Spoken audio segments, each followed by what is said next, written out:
बात करेंगे एक बड़ी खबर की। हिमाचल प्रदेश 10वीं बोर्ड के रिजल्ट घोषित किए जा चुके हैं। 2022-23 के नतीजों का ऐलान हो गया है। 89.7% ये परीक्षा परिणाम रहा है। 2022 में 87.5% परीक्षा परिणाम था। 2% की वृद्धि हुई है। 91,440 छात्रों ने परीक्षा दी थी, जिसमें से 81,732 बच्चे पास हुए हैं। 7,534 छात्र असफल रहे हैं। 2% की परिणामों में बढ़ोतरी हुई है। और बड़ी खबर आपको बता दें कि 10वीं के परीक्षा परिणाम घोषित किए जा चुके हैं। 89.7% ये परीक्षा परिणाम रहा है और बीते साल के मुकाबले 2% की वृद्धि परीक्षा परिणामों में देखने को मिली है। कुल 91,440 छात्र 10वीं के एग्जाम में उत्तीर्ण हुए थे और उनमें से 81,732 छात्रों को सफलता मिली है। 7,534 छात्र असफल रहे हैं। पिछले साल के मुकाबले परीक्षा परिणामों में 2% की वृद्धि देखने को मिली है। 91,000 से ज्यादा छात्र 10वीं की परीक्षा में बैठे थे, जिसमें से 81,000 से ज्यादा छात्र पास हुए हैं। विचित्र सीधे हमारे साथ जुड़ गए हैं। विचित्र, 10वीं के परीक्षा परिणाम घोषित किए जा चुके हैं और बड़ी बात यह है कि इस बार 10वीं के परिणामों में लड़कियों ने बाजी मारी है। दूसरी बड़ी बात यह है कि परीक्षा परिणामों में 2% की वृद्धि भी देखने को मिली है बीते साल के मुकाबले। विचित्र,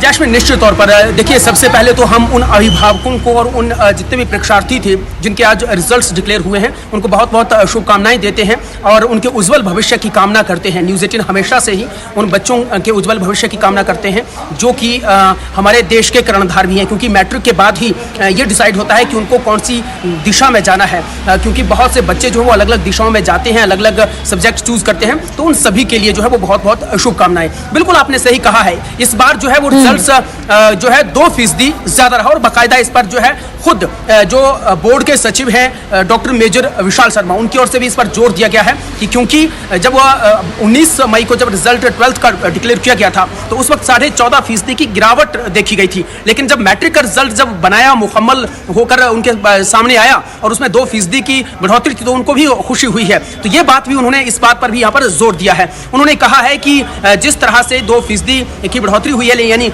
लास्ट ईयर जो है वो जो रिजल्ट था वो 87.5% था, लेकिन इस बार जो है वो सीधे 99.4% जो है वो रहा है। तो ये एक अपने आप में बहुत अच्छी बात है। और हाँ, इसमें एक और बात हमने देखी है कि पिछले साल जो है वो 77 टॉप 10 में थे बच्चे और इस बार जो है वो 79 बच्चे जो है वो टॉप 10 में इस बार आए हैं। तो कहीं ना कहीं इसमें भी 2 बच्चों की जो है वो बढ़ोतरी हुई, तो ये अपने आप में बहुत बड़ी बात है।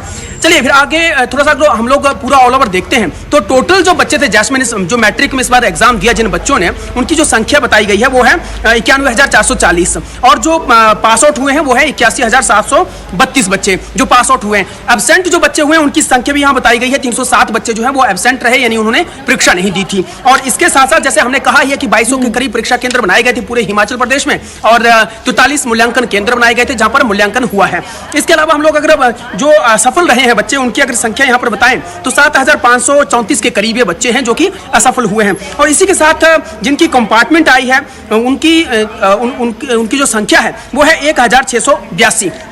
इसमें जो बाजी बच्चों ने मारी है हम ऑल ओवर देख पा रहे हैं। यहाँ पर इस बार जो कहीं ना कहीं निजी स्कूल जो है वो सरकारी स्कूलों की अपेक्षा आगे बढ़ गए हैं और उसकी भी संख्या हमारे पास है। अगर हम लोग थोड़ा सा उनका भी यहाँ पर जिक्र कर दें तो कुल मिलाकर यहाँ पर जो पास आउट हुए बच्चे, अगर इनके बारे में हम लोग बताएं तो सरकारी स्कूलों में जो है वो 3 लड़के, यानी सरकारी स्कूलों में जो टॉप 10 में जो बच्चे रहे हैं या जो जिन्होंने बाजी मारी है वो 3 लड़के हैं और 19 लड़कियां जो कि मेरिट में रही हैं। ये सरकारी स्कूल का आंकड़ा है हमारे पास। और साथ ही साथ निजी स्कूल की बात करें तो निजी स्कूल में 15 लड़के और 42 लड़कियां जो है वो निजी स्कूल की हैं जिन्होंने मेरिट लिस्ट में नाम जो है वो हासिल किया है। और जो टॉप 4 में अगर हम लोग देखें, टॉप 3 में जो बच्चों को देखते हैं तो उसमें हमीरपुर कहीं ना कहीं जो है वो अव्वल नंबर पर रहा है और हमीरपुर ने जो है काफ़ी अच्छे प्रतिशत भी यहाँ पर लिए हैं। और क्योंकि डिस्ट्रिक्ट वाइज जो है वो यहाँ पर रिजल्ट डिक्लेयर किया गया कि कौन से डिस्ट्रिक्ट में कितना % रहा है जो रिजल्ट है, तो उसमें भी बताया गया है कि हमीरपुर जो है वो अव्वल पर रहा है। और यूं भी हिमाचल प्रदेश में जो है वो शिक्षा के क्षेत्र में हमीरपुर को जो है वो हमेशा से ही पहला स्थान जो है मिलता रहा है। अब अगर हम लोग और थोड़ा सा डिटेल यहाँ पर देखते हैं तो यहाँ पर हमें पता चलता है कि 99.14% ये जो है पूरा पास प्रतिशत रहा है। देखिए कितना बड़ा आंकड़ा है और सीधे 99.14% हम लोग देख पा रहे हैं। किस बच्ची ने लिए हैं? कुल्लू की जो मानवी है, ये कुल्लू की मानवी, और इन्होंने जो है वो फर्स्ट स्थान जो वो हासिल किया है पूरे हिमाचल प्रदेश में मैट्रिक में, और इन्होंने 700 में से 694 अंक जो है वो हासिल किए हैं जैस्मिन, और इनका 99.14% पास प्रतिशत जो है वो रहा है। इसके अलावा जो है वो हमीरपुर के सरकारी स्कूल की जो दीक्षा है वो सरकारी स्कूल की है, और इन्होंने जो ये कथियाल की रहने वाली हैं, और इन्होंने जो अंक हासिल किए वो 693 हासिल किए हैं। 694 मतलब एक अंक जो है वो उनका कम है, और 693 अंक लेकर ये दूसरे स्थान पर रही हैं, और इसका पास प्रतिशत जो वो 99.99% मतलब रहा है। ये 99% इनका पास प्रतिशत रहा है। और इसके साथ साथ तीसरे स्थान पर जो है वो दो बच्चे हैं, दोनों ही जिलेवार अगर हम बात करें तो जानकारियों के मुताबिक हमीरपुर जिला अव्वल रहा है इस रिजल्ट में। 10वीं का रिजल्ट हमीरपुर जिले का 95+ रहा है। 95% से ज्यादा अंक हमीरपुर में हासिल किए हैं बच्चों ने।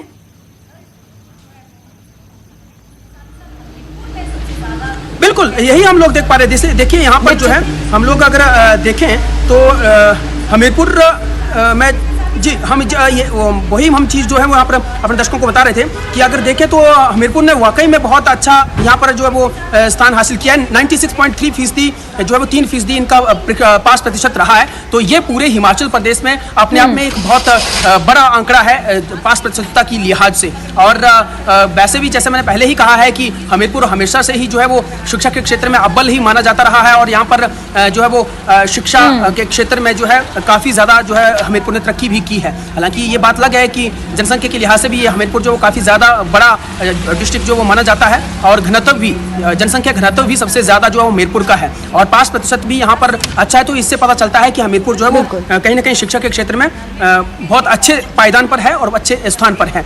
तो यहाँ पर जैसा मैं बात कर रहा था कि सरकारी स्कूल और प्राइवेट स्कूल जैस्मिन दोनों ही जो है वो अलग अलग यहाँ पर दौड़ यहाँ पर नजर जरूर आई है कि निजी स्कूल जो है वो आगे बढ़ गए हैं। जबकि हम लोग अगर अभी +2 का जो रिजल्ट निकला था, इंटरमीडिएट का जो रिजल्ट निकला था, उसमें हम लोगों ने देखा था कि सरकारी स्कूल अव्वल पर रहे थे, और बच्चियों ने जो है वो ज़्यादा वो टॉप 10 में भी जो है वो बच्चियाँ ज़्यादा थी। लेकिन यहाँ पर जो है टॉप 2 में 2 बेटियाँ हैं, और उसके बाद जो है टॉप 3 में अगर हम लोग देखते तो दोनों ही युवक हैं, दोनों ही लड़के हैं। और इन लड़कों ने, माफ कीजिएगा, दोनों ही लड़के हैं, ये किशोर हैं अभी, और इन बच्चों ने जो है वो यहाँ पर बाजी मारी है। तो कहीं ना कहीं हम लोग देख पा रहे हैं कि सरकारी और निजी स्कूल के बीच में हमेशा से ही कंपटीशन जो रहता है, उसमें सरकारी स्कूल जो है वो आगे रहता है। तो ऐसे में ही जो टॉप 10 अगर हम लोग देखें तो इसमें सरकारी और निजी स्कूल जो है उसमें बच्चे जो है वो एक दूसरे से कहीं ना कहीं जो है वो बिल्कुल बराबर जो है यहाँ पर चल रहे हैं जैस्मिन। बिल्कुल विचित्र। और एक सवाल और यहाँ पर अहम हो जाता है कि जिस तरीके से हमने सीबीएसई के भी नतीजे देखे, फिर उसके बाद हमने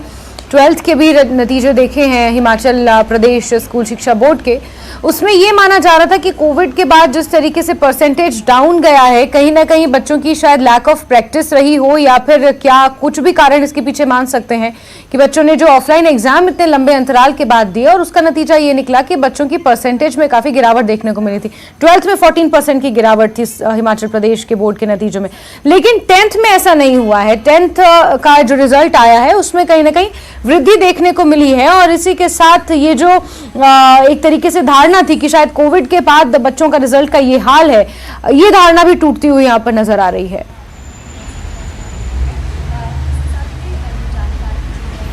बिल्कुल ये हम कह सकते हैं जैस्मिन, क्योंकि देखिए कोविड के दौरान जो है ये बच्चे थे जिन पे काफ़ी ज़्यादा प्रेशर था, क्योंकि उस वक्त जाहिर सी बात है जब 2019 की अगर हम लोग बात करें तो यही बच्चे जो है वो अभी 7th और 8th और इन क्लासेस में जो है वो पढ़ रहे थे, और बोर्ड उस वक्त नहीं था। अब पहली मरतबा इनको बोर्ड की क्लास से जो है वो आगे निकलना था, तो इसलिए जो इन बच्चों के ऊपर ज़्यादा प्रेशर रहता है, और ये लोग बड़ा सीरियस होकर ही पढ़ाई कर रहे थे। अब इनको ऑनलाइन और ऑफलाइन दोनों ही का जो है वो एक्सपीरियंस रहा है। और क्योंकि जब मैट्रिक में बच्चा कोई भी किसी भी अगर पेरेंट्स का बच्चा मैट्रिक में पहुंचता है तो वो भी कहीं ना कहीं जो है उस पर ज्यादा जोर देते हैं कि अब की बार आपकी जो परीक्षाएं होने वाली हैं वो बोर्ड के तहत होने वाली हैं। तो इसको लेकर भी बच्चे भी और उनके जो अभिभावक होते हैं वो भी सीरियस रहते हैं। तो यही वजह है कि जो रिजल्ट इस बार जो है 2% ज्यादा है लास्ट ईयर की अपेक्षा। तो ये अपने आप में ये बताता है कि कहीं ना कहीं बच्चे जो है वो सीरियस भी हैं, अभिभावक भी सीरियस है अपने बच्चों को लेकर, उनकी शिक्षा को लेकर, और इसमें जो है कोई कोताही उनकी ओर से नहीं बरती गई है। बिल्कुल, उनका जो रिजल्ट है शिक्षा में ये दो बड़े ही महत्वपूर्ण पड़ाव रहते हैं, 10वीं और 12वीं,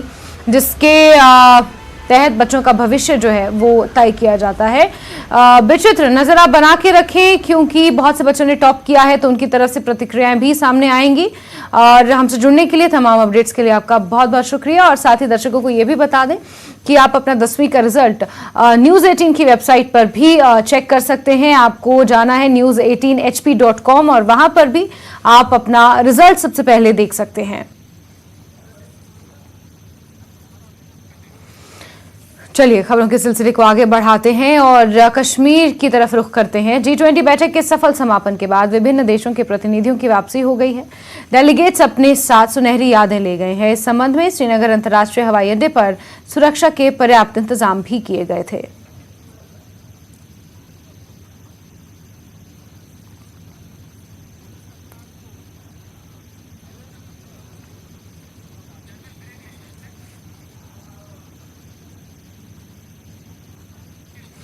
और खबरों का सिलसिला जारी है, लेकिन वक्त एक छोटे से ब्रेक का।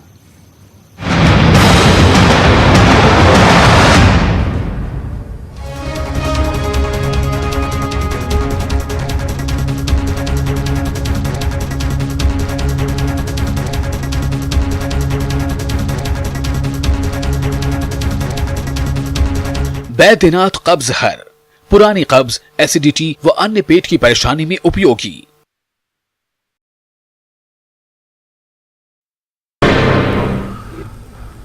नमस्कार, आप देख रहे हैं धार भी रफ्तार भी। मैं हूं आपके साथ अबू हुरैरा। ये खबरों को देखते हैं फटाफट अंदाज में। 3 दिवसीय G20 बैठक कश्मीर में एक अच्छे नोट पर संपन्न हुई। प्रतिनिधि कश्मीर के अतिथि से काफी खुश थे। स्थानीय लोग भी इस अंतर्राष्ट्रीय इवेंट को ऐतिहासिक बता रहे हैं और उम्मीद करते हैं कि यह इवेंट कश्मीर में सकारात्मक बदलाव लाएगा। G20 डेलीगेट श्रीनगर की कर रहे हैं सैर। निशाद गार्डन में मेहमानों ने ली सेल्फी। G20 बैठक से विश्व को डेलीगेशन का संदेश। टूरिज्म के ब्रांड एम्बेसडर के तौर पर कार्य कर सकते हैं प्रतिनिधि। दुनिया भर में कश्मीर के लिए जाएगा एक पॉजिटिव मैसेज। G20 बैठक के शेरपा अमिताभ कांत का बयान। खूबसूरत यादें लेकर लौटेंगे डेलीगेट्स। चलिए आगे बढ़ते हैं खबरों में। अनंतनाग के ब्रगम डोरे के रहने वाले वसीम अहमद बट ने यूपीएससी परीक्षा में शानदार सफलता हासिल की है। वसीम के पिता कृषि विभाग में वित्त अधिकारी के पद पर कार्यरत हैं। वसीम की सफलता से उनके परिवार के साथ पूरे इलाके के लोग काफी खुश हैं। वसीम अहमद बट ने दूसरी बारी में सिविल सेवा परीक्षा में बड़ी सफलता हासिल की है। इस बार उन्होंने 7वीं रैंक हासिल की। कुछ देर पहले हमारे साथी अबू हुरैरा ने वसीम अहमद बट से बातचीत की थी, सुनिए। बरगम डोरा के रहने वाले वसीम अहमद बट ने यूपीएससी परीक्षा में शानदार सफलता हासिल की है। वसीम के पिता कृषि विभाग में वित्त अधिकारी के पद पर कार्यरत हैं। वसीम की सफलता से उनके परिवार के साथ पूरे इलाके के लोग काफी खुश हैं। वसीम अहमद बट ने दूसरी बारी में सिविल सेवा परीक्षा में बड़ी सफलता हासिल की है। इस बार उन्होंने 7वीं रैंक हासिल की है।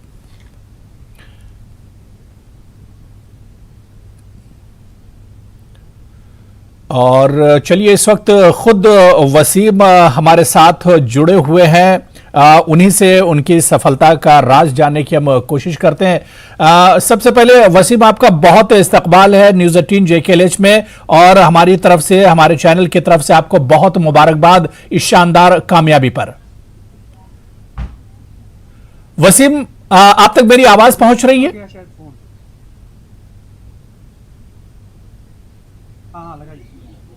जी वसीम, मुझे सुन पा रहे हैं आप?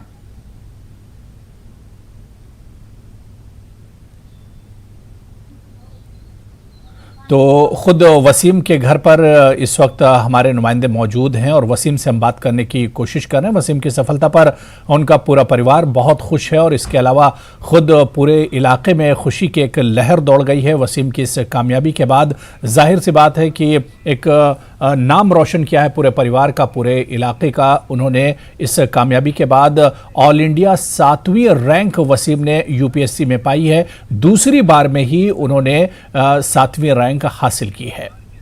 तो वसीम अहमद ने जम्मू कश्मीर का नाम रोशन किया है। इस बड़ी कामयाबी के बाद यूपीएससी में वसीम अहमद भट्ट को 7वीं रैंक हासिल हुई है।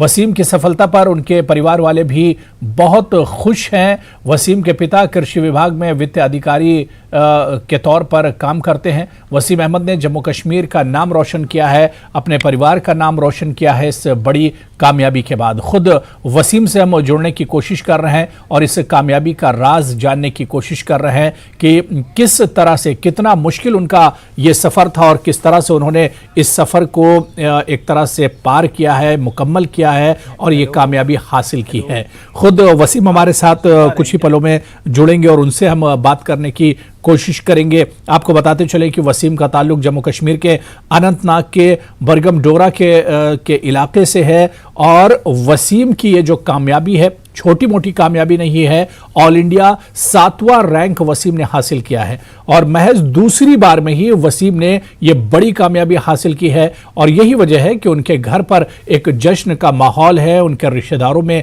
एक जश्न का माहौल है और पूरे जम्मू कश्मीर का नाम वसीम ने रोशन किया है। वसीम की सफलता से उनके परिवार के साथ पूरे इलाके के लोग काफी ज्यादा खुश हैं। वसीम अहमद भट्ट ने दूसरी ही बारी में सिविल सेवा परीक्षा में बड़ी सफलता हासिल की है। इस बार उन्होंने 7वीं रैंक हासिल की है यूपीएससी में।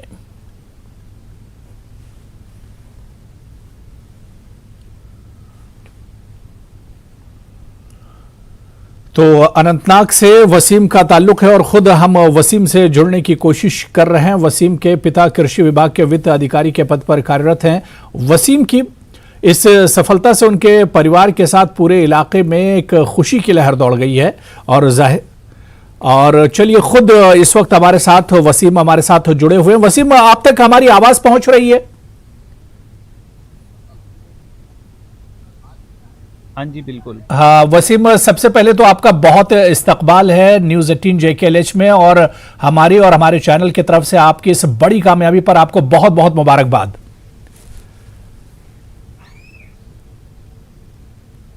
बहुत बहुत शुक्रिया सर। बिल्कुल वसीम, सबसे पहला मेरा सवाल यही कि ये जो सफर था आपका यूपीएससी में कामयाबी का, ये सफर कितना मुश्किल था और इस सफर को किस तरह से आपने हासिल किया है?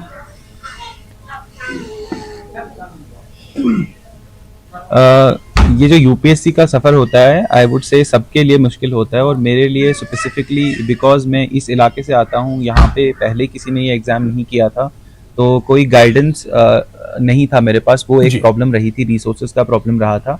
बट लेटर ऑन जब मैं कॉलेज से निकला और मैं दिल्ली गया तो वहाँ पे काफ़ी एक्सपोजर मिला इस एग्ज़ाम के बारे में और सीखने को मिला कि कैसे कर सकते हैं, कैसे प्लान कर सकते हैं। तो वो सारी डिफ़िकल्टीज़ मैंने वैसे स्लोली आई ओवरकेम देम। बिल्कुल वसीम, जिस तरह से बता रहे हैं कि इतनी सहूलियात भी आपके पास नहीं थी और उसके बावजूद आपने कामयाबी हासिल की है। आपने सोचा था कि 7वीं रैंक आएगी आपकी, 7वीं रैंक बहुत बड़ी ये कामयाबी है।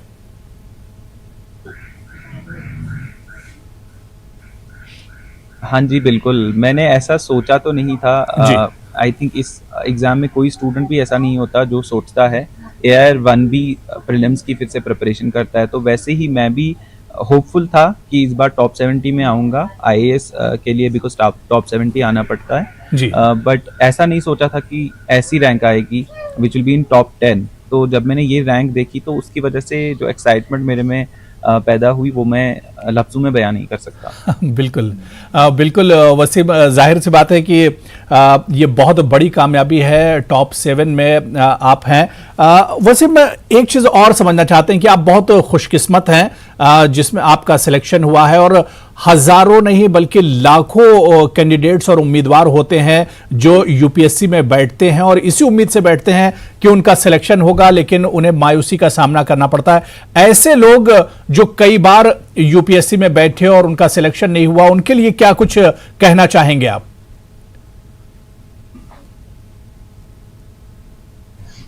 ऐसे स्टूडेंट्स के लिए जिनका सिलेक्शन नहीं होता है, आई वुड से कि हर टाइम जब आप नया अटेम्प्ट दे रहे हो, आप फुल एनर्जी के साथ दो। एक बार फिर से प्रॉपरली आप एनालाइज करो कि आपने कौन से मिस्टेक्स किए थे, कहाँ पे इम्प्रूवमेंट का स्कोप है। तो अगर ऐसा आपको दिखता है कि कोई मिस्टेक है, कोई इम्प्रूवमेंट का स्कोप है, तो आप उस चीज़ पे टारगेट करके प्रिपरेशन करो।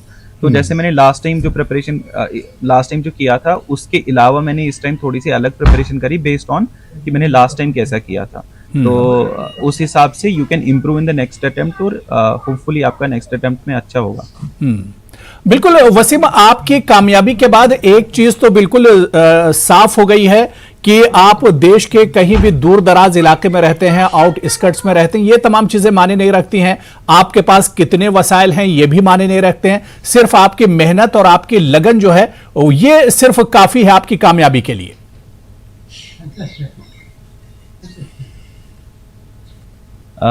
बिल्कुल, देखिए आई वुड से कि सबसे बड़ी चीज़ जो होती है वो पैशन होता है। अगर आपके अंदर पैशन है तो आप ढूंढ लोगे कि वो रास्ता कौन सा है जिससे मैं ये एग्जाम कर सकता हूँ, या लाइफ का कोई भी ऐसा चीज़ है जो आपको करना होगा तो वो कर सकता हूँ। तो वो पैशन होना ज़रूरी है। और आई वुड से कि सारे यूथ के लिए this is an important thing to understand कि आप कहीं से भी आते हो, वो अभी दुनिया में मैटर नहीं करता। बिकॉज अगर आपके पास पैशन है तो आप ऑनलाइन जाके रिसोर्सेज ढूंढ सकते हो या बाकी लोगों से बात करके रिसोर्सेज ढूंढ सकते हो। And I am pretty sure कि आप भी इससे अच्छा करेंगे आगे जाके। बिल्कुल, यानी पैशन होना चाहिए, करने की लगन होनी चाहिए, तो तमाम रास्ते जो हैं वो एक तरह से आसान हो जाते हैं। और उसकी मिसाल खुद वसीम हमारे साथ हैं जो जुड़े हुए हैं। वसीम, इसका सेहरा किसके सर जाता है? आपके वालिदैन भी आपके साथ मौजूद हैं, आपके रिश्तेदार आपके साथ मौजूद हैं, आपके वो टीचर्स जिन्होंने बचपन से लेकर अभी तक आपको गाइड किया, आपको पढ़ाया, इसका सेहरा किसके सर जाता है इस कामयाबी का?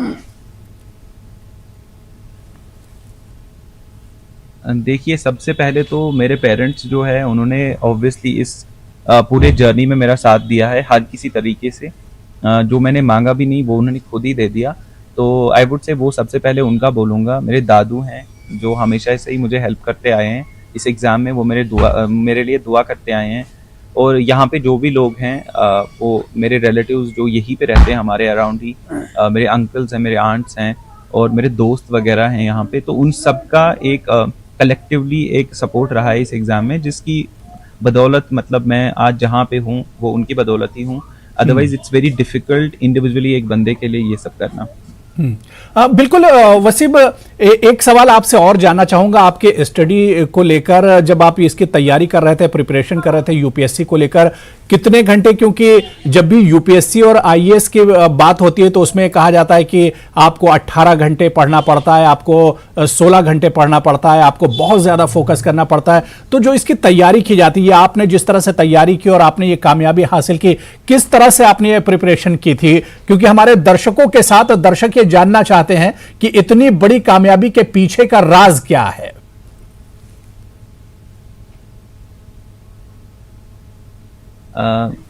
अगर मैं सिंपली बोलूं तो सबसे पहली चीज़ ये है कि आपको सोना तो ज़रूरी है 8 घंटे, क्योंकि सोने के बगैर तो आपका दिमाग चलेगा नहीं।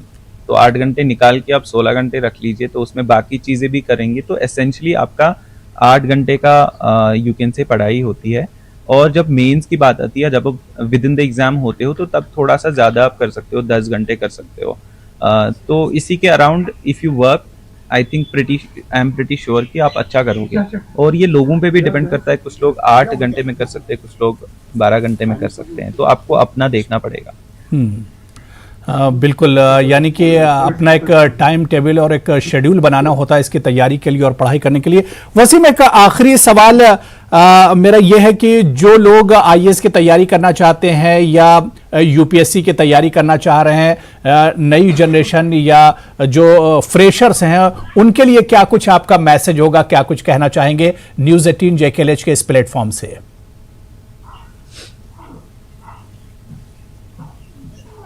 देखिए, फ्रेशर्स के लिए या जो सोच रहे हैं अभी कि उनको एग्जाम करना है, सबसे पहली बात तो मैं ये बोलूंगा कि आपको क्यों करना है, सबसे पहले वो क्लियर होना चाहिए जी। अगर आपको वो क्लियर है तो आपको मोटिवेशन की जरूरत नहीं पड़ेगी रोज रोज उठ के, क्योंकि रोज रोज उठ के आपको पढ़ना पड़ेगा 2 साल के लिए। तो अगर मोटिवेशन आपकी इंटरनल आ रही है कि मेरे को लोगों को मदद करना है, लोगों के लिए काम करना है, तो in the long run it will be helpful for you. तो वो वाई आप क्लियर करिए, लेटर ऑन आप हाउ क्लियर कर सकते हो कि कैसा करना है, वो स्ट्रैटेजाइज कर सकते हैं।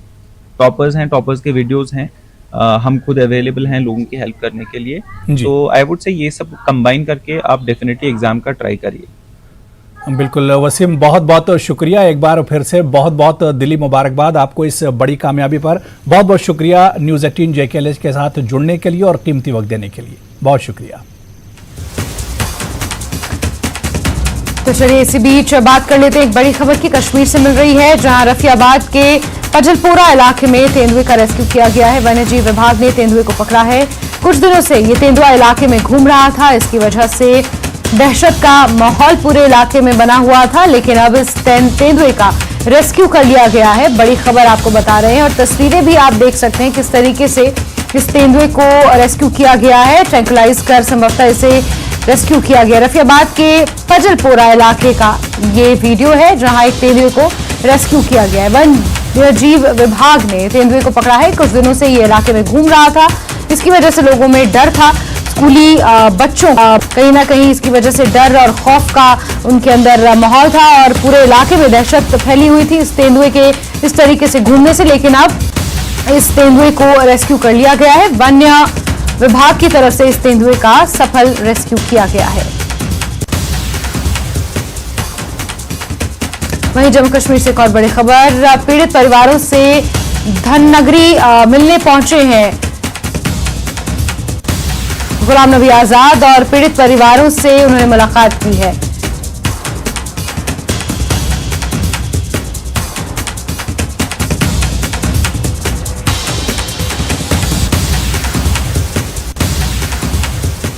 और इसी के साथ बुलेटिन में फिलहाल के लिए बस इतना ही। नमस्कार।